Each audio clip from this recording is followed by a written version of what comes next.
नमस्कार दोस्तों, स्वागत है मेरे YouTube चैनल सनातन ज्ञान पर। दोस्तों, अपनी लाइफ में कुछ नया सीखना चाहते हो तो मेरे चैनल को सब्सक्राइब कर लें।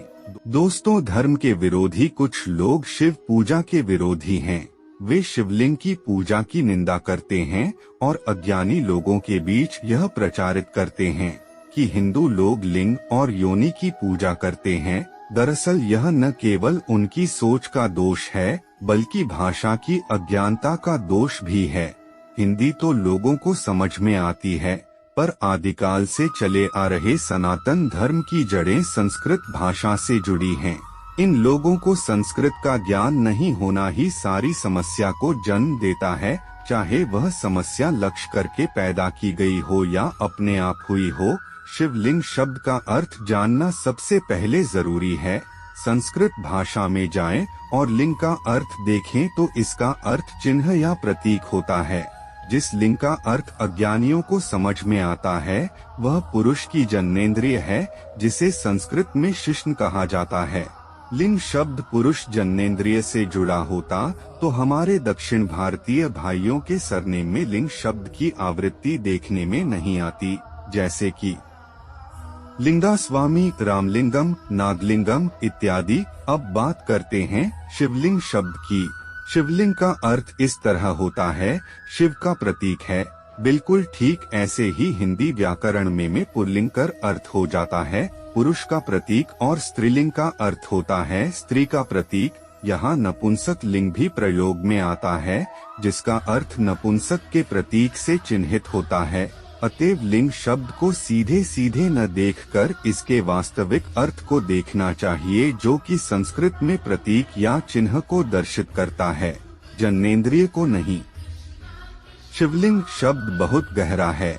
इसमें शिव के अनंत अस्तित्व की परिभाषा दर्शित है। शून्य, आकाश, अनंत, ब्रह्मांड और निराकार परम पुरुष का प्रतीक होने से शिवलिंग शब्द को प्रयोग में लाया जाता है। यदि स्कंद पुराण में देखें तो वहाँ स्पष्ट किया गया है कि आकाश स्वयं ही लिंग है। शिवलिंग वह धुरी है जिस पर वातावरण सहित घूमती हमारी धरती और समस्त ब्रह्मांड टिका है।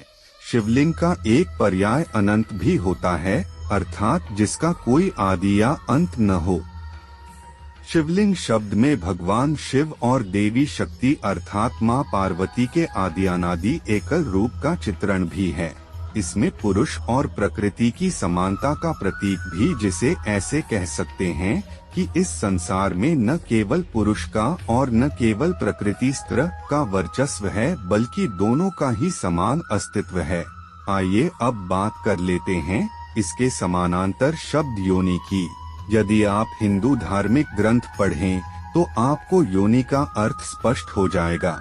योनि मनुष्य या प्राणी के जन्म से जुड़ी हुई है, न कि किसी स्त्री के स्त्रीत्व से कहा जाता है। मानव योनि हजारों जन्मों के बाद हासिल होती है।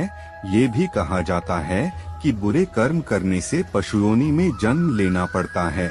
आदि सुस्पष्ट है कि योनि का अर्थ संस्कृत में प्रादुर्भाव, प्रकटीकरण आदि होता है। प्राणी को उसके कर्मों के अनुसार विभिन्न योनियों में अगला जन्म प्राप्त होता है।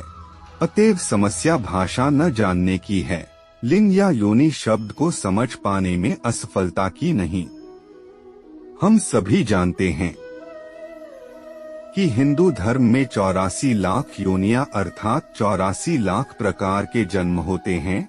अब तो मनुष्य, पशु, पक्षी, कीट, कृमि, वृक्ष आदि 84 लाख प्रकार के जीवन का अस्तित्व भी मान लिया गया है।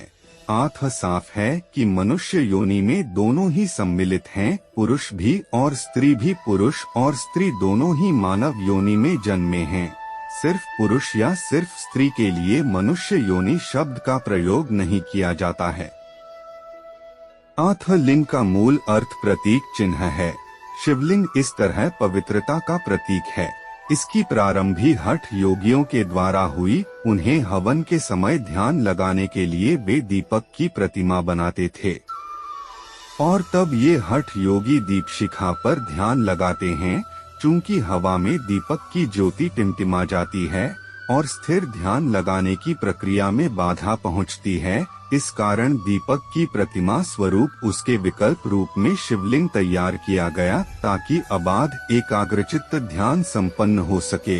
किंतु मुगलिया दौर में कुछ दुर्बुद्धि या कहें विकृत मस्तिष्क के लोगों ने शिवलिंग और योनि शब्द में जन्नांगों की कल्पना कर ली और हिंदू धर्म विरोधी कुत्सित कहानियां बना डाली और भोले भाले हिंदू इन शब्दों के पीछे के रहस्य को न समझ पाने के कारण भ्रमित हो गए।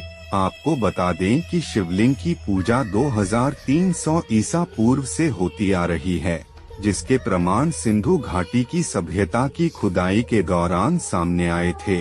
आपको जानकर हैरत होगी कि शिवलिंग की पूजा केवल भारत में ही नहीं होती थी, बल्कि प्राचीन नरोमन सभ्यता के लोग भी शिवलिंग को पूजते थे। बेबीलोन में खुदाई के दौरान भी शिवलिंग मिले थे, जो इस बात की पुष्टि भी करते हैं।